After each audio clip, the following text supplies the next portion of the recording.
आमंत्रित किया जाता है और इसका लिंक भेज दिया गया है, सभी ग्रुपों में भेज दिया गया है, फेसबुक पे भी भेज दिया गया है, आपको बस ढूंढ लेना है। और यहाँ पर हम आपको दिखाना चाहेंगे कि ये लिंक है। और आरजेएस नेशनल वेबिनार संडे 1 नवंबर 10:50 पर सुबह शुरू होगा और पौने 1 बजे तक कल संडे को हम लोग इन सब चीज़ों पर बातचीत करेंगे।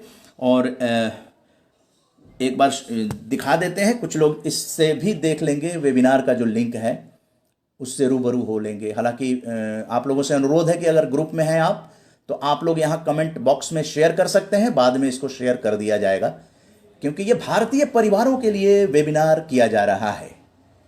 ये जूम लिंक, जूम मीटिंग है जी।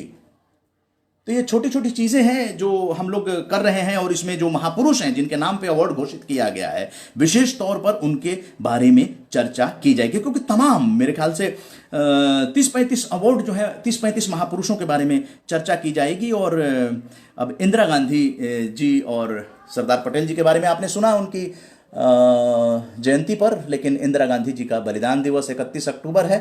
तो इंदिरा गांधी भारत की पूर्व प्रधानमंत्री थी और पहली एकलौता भारत में महिला प्रधानमंत्री हुई।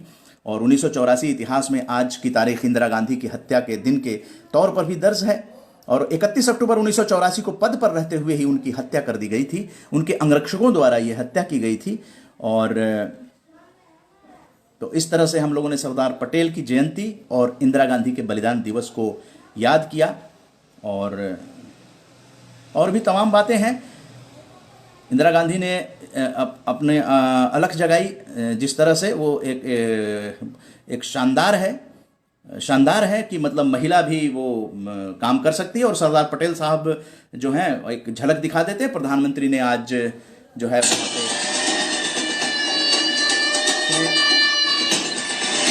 नरेंद्र मोदी जी पहुंचे।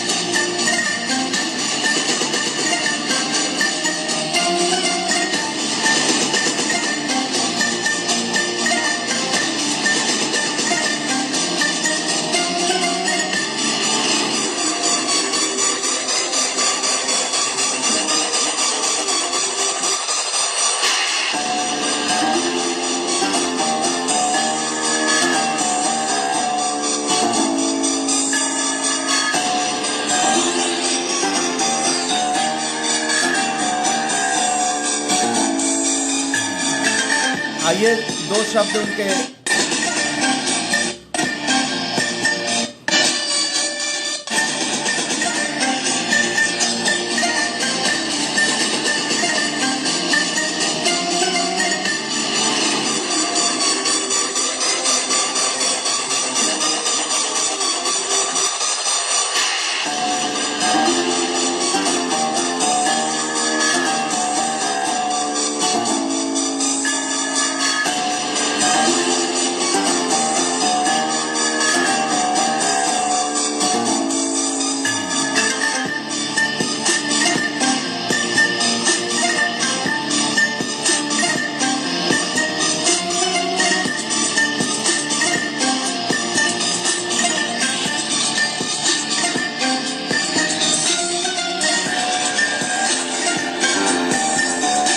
आज बड़े धूमधाम से जो है वहाँ पे कार्यक्रम का आयोजन हुआ।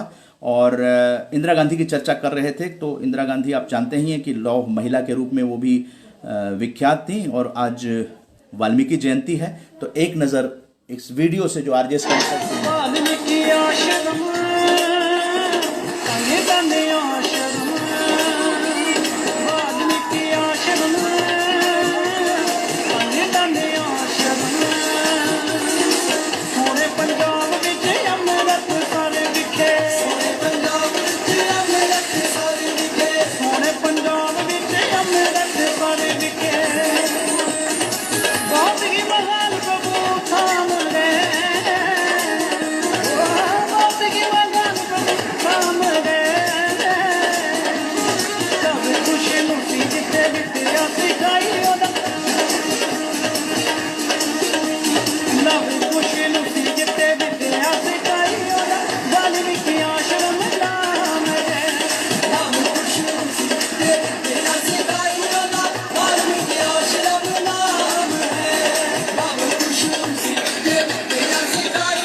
आप अगर वाल्मीकि जी के बारे में डॉक्यूमेंटेशन अगर नहीं होता तो आज वाल्मीकि जी ने जो रामायण लिखा है उसको हम लोग कैसे समझ पाते।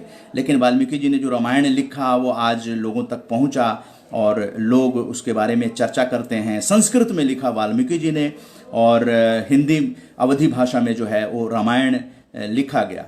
तो ये सब एक इतिहास की चीज़ें हैं जिसके बारे में हम लोगों को जानना चाहिए, समझना चाहिए। और यहाँ आचार्य नरेंद्र देव जी के बारे में बताना चाहें कि उनका जो जन्म है, जयंती है, 131वीं जयंती है आचार्य नरेंद्र देव। इनसे शिक्षा लेकर कई जो हैं लोग जो हैं वो आगे बढ़े। तो ऐसे ये सब विचारक थे, स्वतंत्रता सेनानी थे और इन लोगों के बारे में चर्चा करना बहुत ज़रूरी है। सीतापुर में उस समय के जाने माने वकील बलदेव प्रसाद के घर जन्मे नरेंद्र देव जी और बचपन में इनका नाम था अविनाशी लाल और 31 अक्टूबर 1889 में आपका जन्म हुआ। नरेंद्र देव जी बाल्यकाल से ही स्वामी रामतीर्थ मदन मोहन मालवीय के संपर्क में आए, जिनके विचारों का प्रभाव उनके बाल मस्तिष्क पर धर कर गया और पारिवारिक जन चाहते थे कि वे पैतृक व्यवसाय वकालत अपनाएं, लेकिन उन्होंने वकालत तो की लेकिन उसमें उनकी रुचि नहीं रही और संस्कृत से एमए करने के बाद वे काशी विद्यापीठ में आचार्य बन गए और यहीं से आचार्य शब्द उनके नाम के आगे जुड़ गया। बाद में काशी विद्यापीठ, बनारस हिंदू विश्वविद्यालय और लखनऊ विश्वविद्यालय के कुलपति के पद पर रहकर भी उन्होंने एक शिक्षाविद के रूप में शिक्षा में कई आदर्श स्थापित किए। वो सामाजिकरण की बात करते थे और यही आचार्य नरेंद्र देव जी की पहचान थी। और पढ़े लिखे तो बहुत थे और हिंदी संस्कृत के अलावा अंग्रेजी, फारसी, पाली आदि भाषाओं में अच्छी पकड़ थी। स्वतंत्रता आंदोलन में वे कई बार जेल गए। काशी विद्यापीठ के आचार्य के रूप में उन्होंने शिक्षकों के स्वतंत्रता आंदोलन का नेतृत्व किया। कई तरह के, जैसे नमक सत्याग्रह हो गया, सविनय अवज्ञा सत्याग्रह, कई बार जेल गए। भारत छोड़ो आंदोलन में भी गिरफ्तार हुए। और सबसे बड़ी बात है कि जो पंडित जवाहरलाल नेहरू जी के साथ वो जेल में थे और उनकी जो विलक्षण प्रतिभा थी, तो डिस्कवरी ऑफ इंडिया जो भारत एक खोज पूर्व प्रधानमंत्री नेहरू जी ने जो लिखा है, जवाहरलाल नेहरू जी ने, तो उसका संशोधन नेहरू जी ने इनसे करवाया था, आचार्य नरेंद्र देव जी से। तो आप समझ सकते हैं। और कई बार जेल गए और लेकिन समाजवादी विचारधारा को बढ़ाने के लिए ये और कार्ल मार्क्स के समाजवादी दर्शन को अप्रासंगिक बताते थे और लोकतांत्रिक समाजवाद की विचारधारा का उन्होंने सूत्रपात किया। और 19 फरवरी 1956 को आचार्य नरेंद्र देव जी का निधन हो गया। तो ये महापुरुष इसलिए हैं क्योंकि इनके जीवनी को देखकर इतना पढ़े लिखे होकर भी देश के लिए वो जेल गए। इसलिए ये सकारात्मक भारत आंदोलन की जरूरत है इन चीजों को राष्ट्रीय मानचित्र पर लाने के लिए। और राष्ट्रीय मानचित्र पर आजकल के जो कवि हैं, अच्छी गजलें कर रहे हैं, कविता लिख रहे हैं, उनको भी राष्ट्रीय मानचित्र पे हालांकि वो लोग बहुत बड़े लोग हैं, जैसे कि सुधेंदु ओझा जी हैं और दिल्ली में है और काफी नाम है सुधेंदु ओझा जी का, लेकिन वो फेसबुक पे जुड़े हुए हैं, इसलिए हम साझा कर रहे हैं उनकी गजल। सुधेंदु झा जी का फोटोग्राफ भी है, आप शायद पहचानते भी हों, कुछ लोग पहचानते होंगे क्योंकि जाने माने चेहरे हैं। साहित्यिक रचना में एक प्रखर साहित्यकार हैं। ये लिखते हैं अपनी गजल में कि खून पानी हो चला है लोग कहते हैं मगर, खून पानी हो चला है लोग कहते हैं मगर, बात अपनी खुद से कहते लोग डरते हैं मगर। अब आप समझ जाइए, मतलब एक गजलकार जो है, एक साहित्यकार जो है, वो समाज का दर्पण होता है। ये रूबरू सुधेंदु ओझा जी ने यहां पे दर्शा दिया है। खून पानी हो चला है लोग कहते हैं मगर, बात अपनी खुद से कहते लोग डरते हैं मगर। बात जब गैरों की पड़ी हौसला पुरजोर था, बात जब गैरों की पड़ी हौसला पुरजोर था, अपनी उलझन में देखिए लोग मरते हैं मगर, अपनी उलझन में देखिए लोग मरते हैं मगर। घर सभी शीशे के यहां, घर सभी शीशे के यहां, कंकड़ न लीजे हाथ में। कितनी बड़ी बात है। घर सभी शीशे के यहां, कंकड़ न लीजे हाथ में, कहते हुए कंकड़ जमा कहते हुए कंकड़ जमा लोग करते हैं मगर। शिक्षा लेने की बात है। फूंक आए रावण सभी, विजयदशमी के दिन फूंक आए रावण सभी, कल की अभी बात है। दिन में गलियों में जानकी लोग हरते हैं मगर। जिस तरह से निकिता तोमर की हत्या हुई हरियाणा में। रहीम खुद ही ठगाइए, रहीम खुद ही ठगाइए, खुद के ठगे सुख होए। प्रवचन यही सब बाँचते, लोग छलते हैं मगर। इदम पुण्यम इदम पापम जानते सब लोग हैं, अर्थ लिप्सा की राह पर लोग चलते हैं मगर। नाहक यहां पर सर्प को बदनाम करते सभी, मनुजों के बीच सर्प से लोग पलते हैं मगर। वक्त भी कुछ सीख देता, कुछ समय के बाद ही सिर पर रखे फिर हाथ को लोग मलते हैं मगर। और लास्ट लाइन है, इस तरह ऊंचाइयों पे पहुंचना अक्षम्य है, सुधेंदु जानो सूर्य तरह लोग जलते हैं मगर। तो ये सुधेंदु ओझा जी थे और फेसबुक फ्रेंड हैं, जुड़े हुए हैं, और इसलिए ये जो है चीज आप लोगों तक साझा की गई है। तो अभी वाल्मीकि जी के बारे में हमने वो दिखाई थी, वाल्मीकि जयंती पर आइए कुछ बातचीत भी कर लिया जाए। यहाँ पर ये भी वाल्मीकि जी हैं, रामायण जो संस्कृत में लिखा गया। यहाँ पर एक जानकारी और देना चाहेंगे, काफ़ी लोग जुड़े हुए हैं और आसिफ खान साहब भी जुड़े हुए हैं और दीप माथुर जी दिखाई दे रहे हैं, आरजेएस के राष्ट्रीय ऑब्जर्वर हैं। Highly informative and entertaining programme, panoramic view of the 31 अक्टूबर।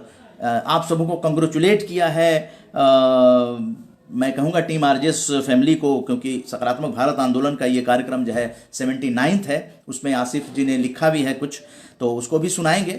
लेकिन फटाफट आइए वाल्मीकि जयंती जी के बारे में हम लोग चर्चा करते हैं। इस साल 31 अक्टूबर शनिवार वाल्मीकि जयंती मनाई जा रही है और हर साल आश्विन मास की पूर्णिमा तिथि को वाल्मीकि जयंती मनाई जाती है। और महर्षि वाल्मीकि के बारे में एक बहुत किंवदंती टाइप की चीज़ है, लेकिन वो जानना बहुत ज़रूरी है कि वाल्मीकि जी बने कैसे। और वो विद्वान नहीं थे, बिल्कुल ही विद्वान नहीं थे, लेकिन नारद जी ने उनको, जैसे हनुमान जी को कहा जाता था कि अरे आप ये तो समुद्र आपके लिए कुछ भी नहीं है, आपने तो सूरज को निगल लिया था। तो वो शक्ति जो है वाल्मीकि जी में थी, लेकिन वो पहचानते नहीं थे कि उनके अंदर वो विद्वता है या प्रतिभा है। हुआ क्या कि महर्षि वाल्मीकि नदी तट पर क्रौंच पक्षियों के जोड़े को प्रणय करते हुए देख रहे थे। प्रणय करते हुए जो पक्षियों के बीच में होता है वो देख रहे थे। तभी एक शिकारी ने तीर से क्रौंच नर को मार दिया। इससे महर्षि वाल्मीकि बहुत व्याकुल हो गए और उनके मुख से शाप निकला, मां निषाद प्रतिष्ठाम त्वम गमः शाश्वती समः यत् क्रौंच मिथुना देकम अवधे काम मोहितम। यानी जिस दुष्ट शिकारी ने प्रेम में लिप्त पक्षी का वध किया है उसे कभी चैन नहीं मिलेगा, ये श्राप दे दिया वाल्मीकि जी ने। श्राप देने के बाद महर्षि वाल्मीकि सोच में पड़ गए कि आखिर मुख से ये कौन से शब्द निकल गए। अब शब्द तो निकल गए, लेकिन महर्षि वाल्मीकि को पता नहीं था कि कौन से शब्द निकल गए। तो वो जिह्वा पे सरस्वती विराजमान थी। तो ऐसे भी कभी कभी ऐसा होता है, ऐसे लोग भी होते हैं, कई बुजुर्ग होते हैं जिन्होंने दुनिया को देखा होता है, अचानक कोई मंत्र वो बोल देते हैं। कोई नहीं समझता है कि ये मंत्र उन्होंने सीखा नहीं, लेकिन है कुछ अचेतन में ऐसी चीजें रहती हैं। तो ऐसा ही हुआ। तो नारद मुनि आए और उनकी व्याकुलता को समाप्त किया और नारद मुनि ने कहा कि ये आपका पहला श्लोक है जिससे अब आप रामायण की महाकाव्य की रचना कर सकेंगे। इसके बाद महर्षि वाल्मीकि ने रामायण की रचना की। जब माता सीता को भगवान राम ने त्याग दिया था तब माता सीता महर्षि वाल्मीकि के आश्रम में रहने लगी और वहीं पर उन्होंने लवकुश को जन्म दिया। लवकुश के जन्म के बाद महर्षि वाल्मीकि ने ही उनका लालन पालन किया और शिक्षा दिया। इन्हीं अस्त्र शस्त्र में निपुण होकर वीर बालकों लव और कुश ने श्री राम के अश्वमेघ यज्ञ को रोक दिया था। बातें बहुत कुछ हैं, लेकिन समय की भी वो सीमा होती है और आप जानते हैं कि छोटे छोटे क्लिप्स जो है वो एक समझने के लिए, इन महापुरुषों को समझने के लिए, एक आपके अंदर जो है इन चीज़ों को बताने के लिए कि देखिए, अगर इस तरह के घर घर में अगर ये जो वीडियो बन जाती है, ये ग्रुप में आपके चली जाती है, ये आपको जहां भी मिले, अगर आप इसको शेयर करते हैं तो आप समझिए कि आपके परिवार में सकारात्मक ऊर्जा आएगी, निश्चित रूप से आएगी। और आप जानते हैं कि इंदिरा गांधी की अभी चर्चा की गई, उनका बलिदान दिवस 31 अक्टूबर है, और ऑपरेशन ब्लू स्टार से नाराज उनके अंगरक्षकों ने ही उन्हें गोली मारकर हत्या कर दी थी। 31 अक्टूबर 1984, जब वो प्रधानमंत्री थी, उस वक्त की बात है। तो अंगरक्षकों के बारे में अब क्या कहा जाए, उन पर तो विश्वास होता है, लेकिन ऑपरेशन ब्लू स्टार से जो नाराज थे वो, और उसके बाद दंगा फैल गया था और कई सिख हमारे भाई बहन मारे गए थे। उनके लिए भी हम लोग आज श्रद्धांजलि अर्पित करते हैं। ऐसा नहीं होना चाहिए था, लेकिन अब वो घटना हो गई तो मन को पीड़ा होती है, और उनको भी हम लोग श्रद्धांजलि दे रहे हैं, उनको भी याद कर रहे हैं। लेकिन इंदिरा गांधी के बारे में इतना चर्चा करना चाहेंगे कि वो महिला जो है ना, लौह महिला थी, और काफ़ी उस दौर में महिलाएं और पुरुष जो हैं उनसे प्रेरणा लिया करते थे। और उस दौर में उनके मृत्यु पर यह भी याद आ रहा है मुझे कि दूरदर्शन में उस दिन ड्यूटी थी सलमा सुल्तान जी की। सलमा सुल्तान जो यहाँ पे गुलाब लगा के आती थी, सलमा सुल्तान उस वक्त जब सुनी, और न्यूज़ रीडिंग उनको करना था दूरदर्शन में लाइव, आप जानते हैं ना न्यूज़, वो तो लाइव होता है।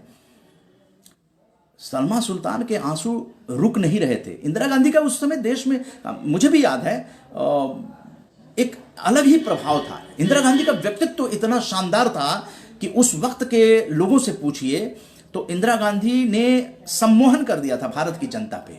गरीबी हटाओ का नारा दिया था उन्होंने, लेकिन बाद में ये नारा बदल गया कि गरीब हटाओ के रूप में वो विख्यात हो गया। और एक और चीज़ का आपको चर्चाएं बहुत हैं, लेकिन वीर महिला थी, वो काफ़ी प्रेरक की तरह लड़की भी मुट्ठी बांध के पैदा होती है। लड़की की तरह लड़की भी माँ की गोद में हंसते रोती है। करते शैतानियाँ दोनों एक जैसी, करते मनमानियाँ दोनों एक जैसी। दादा की छड़ी दादी का चश्मा तोड़ते हैं, दुल्हन के जैसे मौका चलोड़ते हैं। भूख लगे तो रोते हैं, लोरी सुनकर सोते हैं। आती है दोनों की जवानी, बनती है दोनों की कहानी।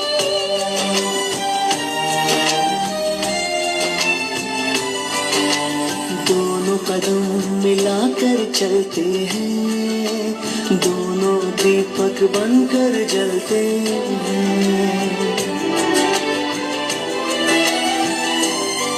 लड़की की तरह लड़की भी नाम रोशन करती है। कुछ भी नहीं अंदर, फिर क्यों जन्म से पहले मारी जाती है।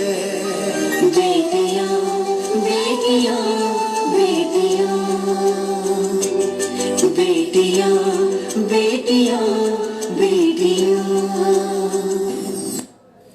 जी हाँ, तो ये प्रतीक रूप में दिखाया गया था कि बेटियां बेटों से कम नहीं हैं। और कई बार एग्जाम में आप देखते हैं कि बेटी जो है वो अच्छा कर रही हैं, तो इसलिए हम लोगों को इन बेटियों को जो है वो तवज्जो देना चाहिए, क्योंकि प्रतिभा बेटे में भी हो सकती है, बेटी में भी हो सकती है। तो ये भेद हालांकि अब समाज नहीं करता है, लेकिन फिर भी कहीं जो समाज करता है उनके लिए इस तरह की प्रेरक चीज़ें, सकारात्मक चीज़ें घर में आनी चाहिए।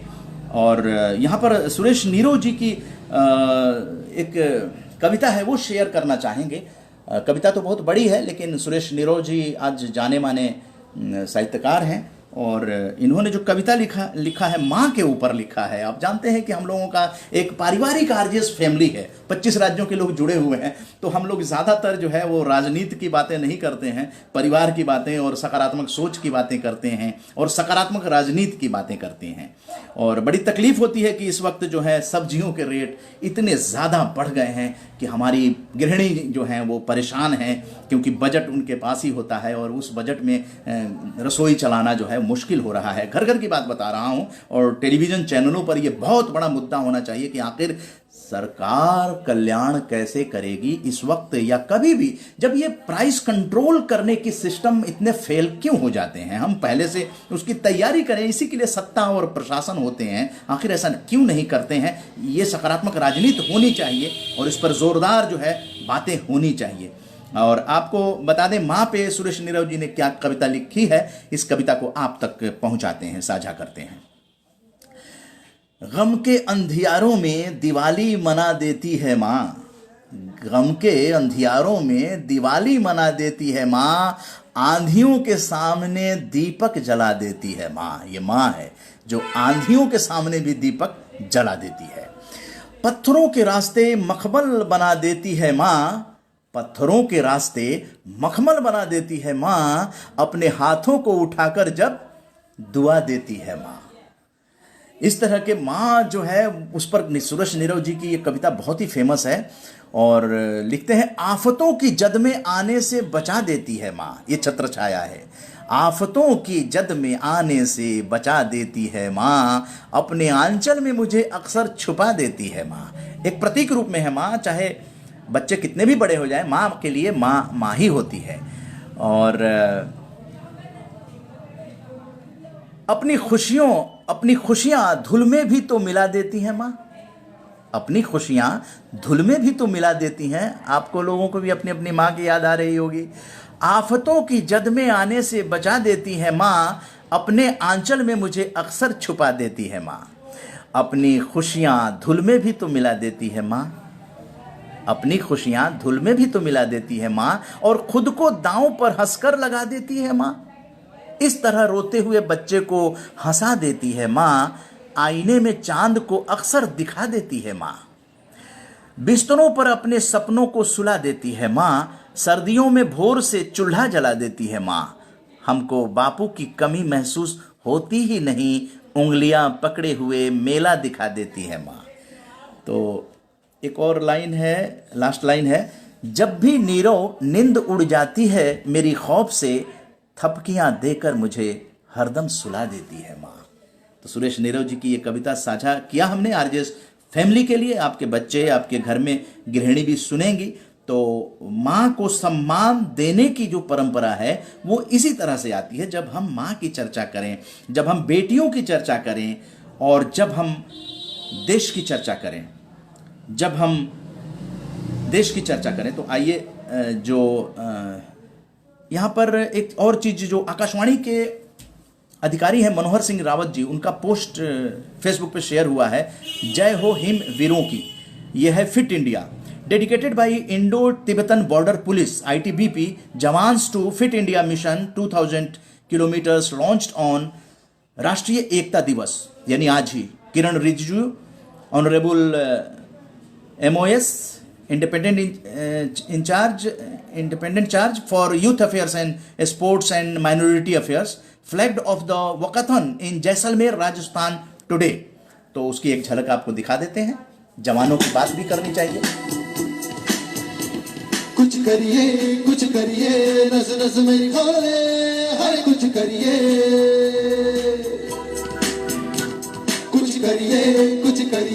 बस बस बड़ा बोले, हर कुछ करिए। ओ कोई तो चल सिद्ध फड़िए, तू भी डरिए या मरिए, हाय कोई तो चल सिद्ध फड़िए, तू भी डरिए या मरिए। ये है फिट इंडिया, ये है फिट इंडिया, ये है फिट इंडिया, ये है फिट इंडिया।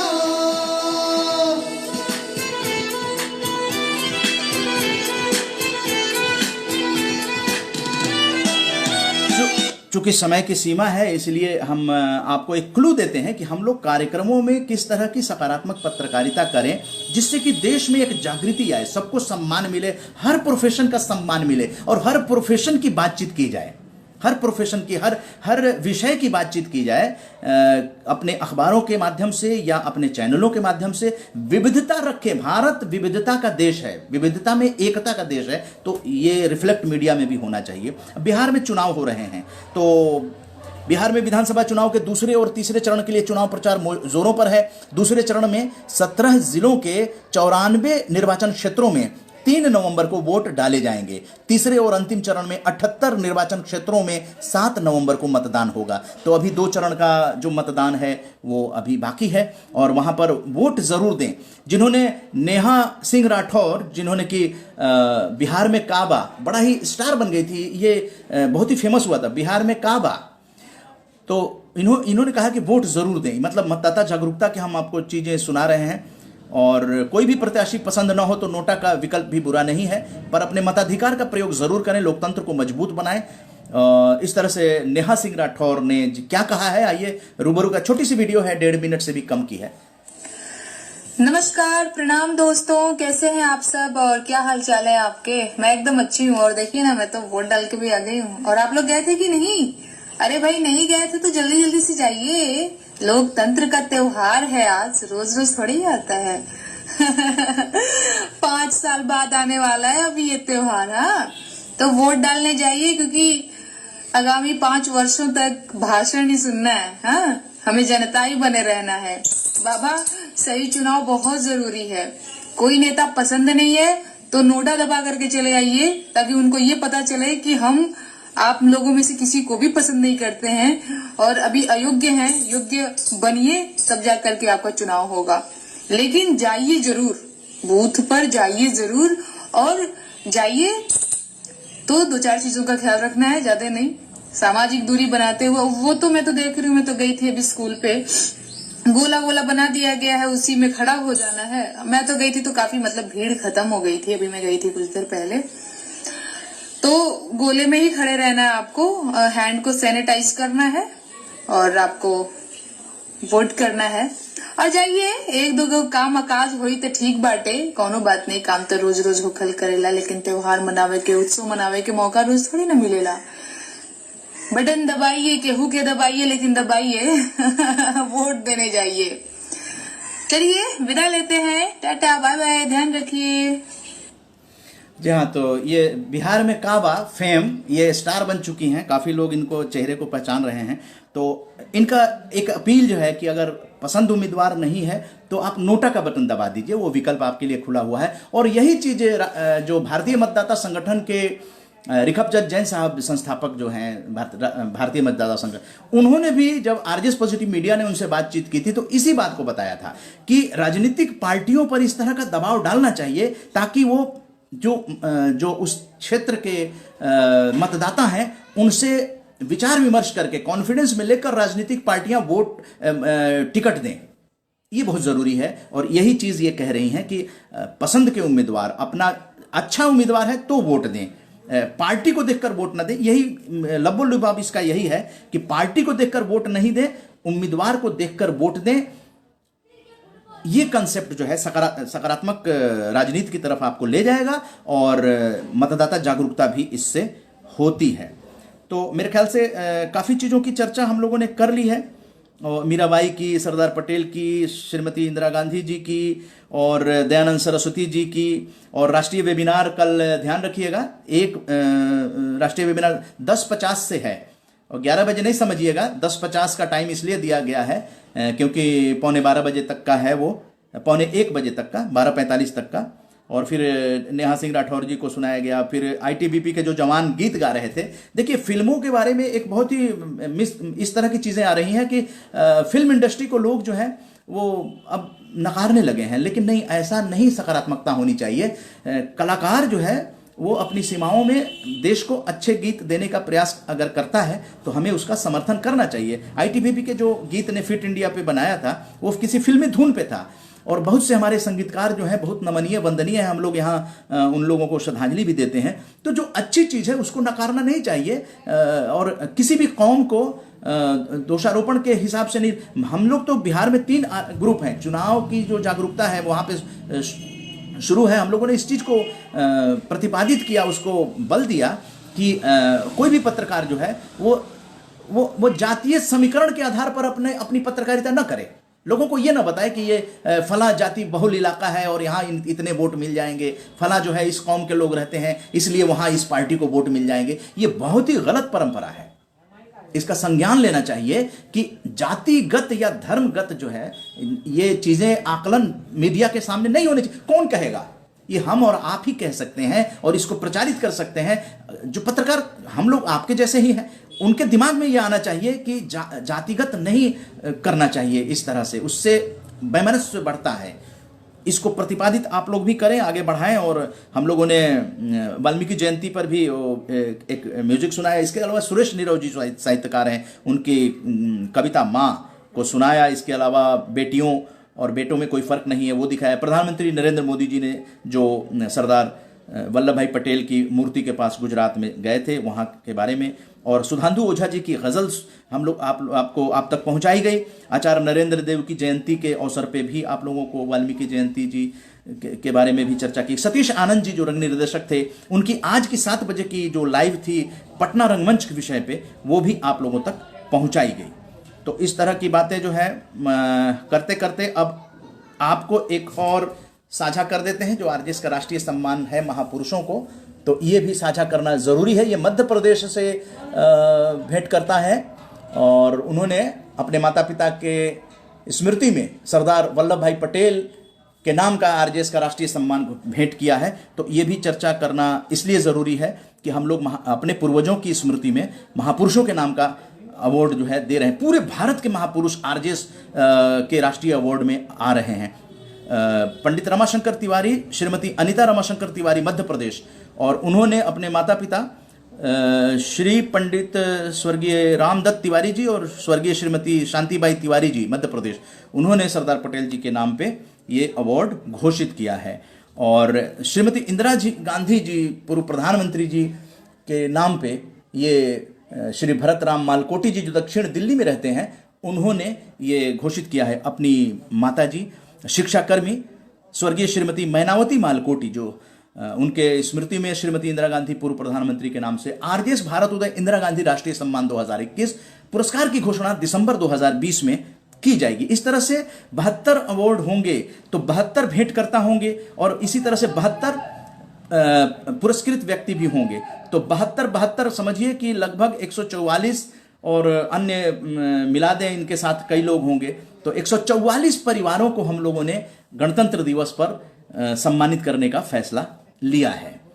और फटाफट कुछ और लोगों के भी नाम बता देते हैं। 31 अक्टूबर को जन्मे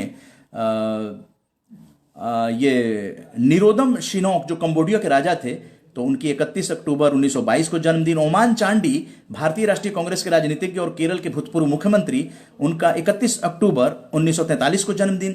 जी माधवन नायर भारतीय वैज्ञानिक और इसरो के भूतपूर्व अध्यक्ष, उनका 31 अक्टूबर 1943 को जन्मदिन। सर्बानंद सोनोवाल जो असम के 14वें मुख्यमंत्री और भारत की 16वीं लोकसभा के सांसद हैं, 1962 में 31 अक्टूबर को जन्मदिन। वहीं पर पुण्यतिथि है आराधना फिल्म के जो आप जानते हैं एस.डी. बर्मन साहब, बांग्ला और हिंदी सिनेमा के प्रसिद्ध संगीतकार, उनकी 31 अक्टूबर 1975 को पुण्यतिथि। तो इस तरह से ये चीज़ें, और एक बार फिर से आरजेएस के जो लोग फैमिली से जुड़े हुए हैं उन लोगों के लिए ये साझा करना ज़रूरी है कि आरजेएस फैमिली में जब बीजारोपण हो रहा था सकारात्मक भारत आंदोलन का, उस वक्त जुड़े थे स्वर्गीय अजमेर सिंह खरब जी। मार्च में उनका निधन हो गया, लेकिन ये जानकारी कल मिली। तो चूंकि जिलेवार अभी हम लोगों ने वो सूचना केंद्र नहीं बनाया है, और कल इस पर चर्चा होगी कि हम लोग उसको सहायता केंद्र करें या, लेकिन भारत के जिलों में। और अजमेर सिंह खरब जी का निधन जो है मार्च 2020 में हो गया, और ये जानकारी कल मिली थी। तो कल हम लोगों ने उनको श्रद्धांजलि दी, क्योंकि यादों में शामिल है सकारात्मक भारत आंदोलन के स्वर्गीय अजमेर सिंह। ये मुंडेला खुर्द जो गांव है दिल्ली देहात का, वहाँ के और दिल्ली और सरकारी प्रशासनिक सेवा में ये रहे हैं, ज़रूरतमंदों को काफ़ी सहायता करते रहे हैं अजमेर सिंह खरब जी। और ये देखिए, बच्चों को लेकर जब हम लोग जाते थे किसी शैक्षणिक टूर पे, तो ये अजमेर सिंह खरब जी हैं, ये यहाँ पे ये बच्चे हैं जो संडे मन्ना गुरुकुल चलता था, 7 महीने तक चला था, उसी के बच्चे हैं। हम लोग बच्चों को बाहर भी ले जाते थे शैक्षणिक टूर पर। और ये आप देखिए बाल दिवस का कार्यक्रम, ये अजमेर सिंह खरब साहब हैं, ये गोले में आप देख रहे हैं। तो इस तरह से वो कई कार्यक्रमों में जुड़े रहे। तो अचानक ये शोक हुआ कल कि वो नहीं रहे। तो हम लोग आरजेएस फैमिली में जो लोग भी हैं वो एक इतिहास बना चुके हैं, और कार्यक्रमों में शामिल होने वाले तमाम फोटोग्राफ्स हैं, इनके बहुत सारे फोटोग्राफ्स हैं। कल हम लोगों ने कुछ दिखाए भी थे, लेकिन सब कुछ हम लोग डॉक्यूमेंटेशन कर रहे हैं, किताबों के अंदर वो उन चीज़ों को लाएंगे हम लोग। और ज़्यादा क्या कहें, आप लोग खुद ही समझदार हैं। इस तरह के सकारात्मक भारत आंदोलन को काफ़ी समर्थन मिल रहा है, और अब आप लोगों से चर्चा कर ली जा रही है। आपके विचार यहाँ पर ज़्यादा से ज़्यादा आने चाहिए। और हरीश कुमार शर्मा जी जय हिंद, सुशील खन्ना जी जय हिंद, जन टीवी रायबरेली जय हिंद, आकांक्षा जी जय हिंद, और सरपंच गुरमिंदर सिंह जी जय हिंद, राहुल जी जिंदाबाद, और बबलू कुमार मुखिया जी जय हिंद, और वैभव भारद्वाज जी लिखते हैं वंदे मातरम, ललिता जोशी जी जय हिंद, वैभव भारद्वाज जी जय हिंद, घनश्याम तिवारी जी जय हिंद, घनश्याम तिवारी जी, रमन कोहली जी जय हिंद, विश्राम वाचस्पति जी जय हिंद, रेणु मेहरा जी जय हिंद, और आसिफ खान जी लिखते हैं 79वां फेसबुक लाइव, मुबारकबाद टीम आरजेएस परिवार को, बहुत बहुत धन्यवाद। अनिल बेदी जी जय हिंद, और आरजेएस के ऑब्जर्वर दीप माथुर जी भी आज जुड़े थे, उन्होंने भी लिखा a highly informative and entertaining programme, a panoramic view of the 31 October, congratulation, आप सबों को कंग्रेचुलेशन दिया गया है। आसिफ खान लिखते हैं जबरदस्त शायरी, भारत के लोगों के लिए आईना है। जी हाँ, आरजेएस के राष्ट्रीय स्टार नरेंद्र टेसर जी भी जुड़े हैं।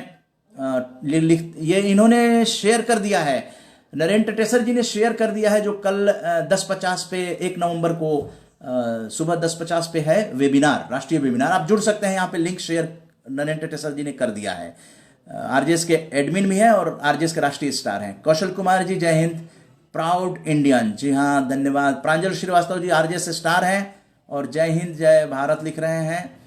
और ओम प्रकाश झुंझुनवाला जी, जिन्होंने कि अवार्ड भेंट किया है आरजेएस का, और पटना के रहने वाले हैं। ओम प्रकाश झुंझुनवाला जी लिखते हैं मातृदेवो भव, इस सोच के साथ किसी भी महिला को देखते ही माथा झुकाता हूं तो मातृ कृपा शक्ति कवच बनता है, नकारात्मकता से रक्षा हो जाती है, सकारात्मक सोच सफल होने के अवसर बनते हैं। जी हाँ, सकारात्मक सोच सकारात्मक परिणाम ये होते हैं। और ऑनवर्ड्स हम लोग जा रहे हैं, 1 घंटे से ज़्यादा समय हो गया है और रोज़ाना हम लोग मिलते हैं, लेकिन ध्यान रखिएगा कल फेसबुक लाइव सायं 8 बजे, यानी कि 1 नवंबर का फेसबुक लाइव की जगह जो है हम लोग राष्ट्रीय वेबिनार में वीडियो कॉन्फ्रेंसिंग में मिलेंगे। जूम ऐप पे होगा, आप अपने मोबाइल में जूम ऐप डाउनलोड कर लीजिएगा। अगर जिनके पास नहीं है तो वो प्ले स्टोर से जाकर जूम ऐप आप डाउनलोड कर लीजिएगा, निःशुल्क होता है। और ये जो लिंक भेजा गया है और सारे ग्रुपों में फिर भेजा जाएगा, कल सुबह भेज दिया जाएगा। और आज भी मैं इस कार्यक्रम के बाद सभी ग्रुपों में भेज दूंगा, उसको रिजर्व कर लीजिएगा। राधे श्याम जी जय हिंद। और हम ये बता रहे थे कि यहाँ पे लिंक भेजा हुआ है राधे श्याम जी, राधे श्याम श्रीवास्तव जी, जो कि कल राष्ट्रीय वेबिनार है सकारात्मक भारत आंदोलन का, जो ये फेसबुक लाइव का 79वां अंक प्रस्तुत किया जा रहा है। तो कल सायं 8 बजे ये फेसबुक लाइव नहीं होगा, ये ध्यान रखिएगा। इसकी जगह पे हम लोग वेबिनार करने जा रहे हैं, राष्ट्रीय वेबिनार, जिसमें कि आप लोग वीडियो कॉन्फ्रेंसिंग में आप लोग भी अपने विचार को यहाँ पे दे सकते हैं। 10:50 पे वो शुरू होगा, लिंक भेज दिया गया है, डॉक्टर नरेंद्र टेसर जी ने भेज दिया है लिंक। तो ज़्यादा ना बात करते हुए आप लोग जुड़े, आप लोगों ने सकारात्मक भारत आंदोलन को समर्थन दिया, और ये घर घर तक आप लोग अगर शेयर करते हैं तो आपके घर में सकारात्मक ऊर्जा आएगी, क्योंकि सारी बातें सकारात्मक होती हैं। सकारात्मक पत्रकारिता, सकारात्मक फेसबुक लाइव और भारत निर्माण, यही कोशिश है सकारात्मक भारत आंदोलन की 5वीं वर्षगांठ के अवसर पर रोजाना फेसबुक लाइव का। तो कल फेसबुक लाइव नहीं होगा सायं 8 बजे, यह ध्यान रखिएगा। और उसकी जगह 10:50 सुबह 1 नवंबर को रविवार सुबह आप लोग जुड़िए 10:50 पे। जय हिंद जय भारत मुस्कान के साथ। फिर 2 नवंबर को सायं 8 बजे जरूर मिलिएगा। फेसबुक लाइव में 8 बजे, सायं 8 बजे। धन्यवाद, जय हिंद।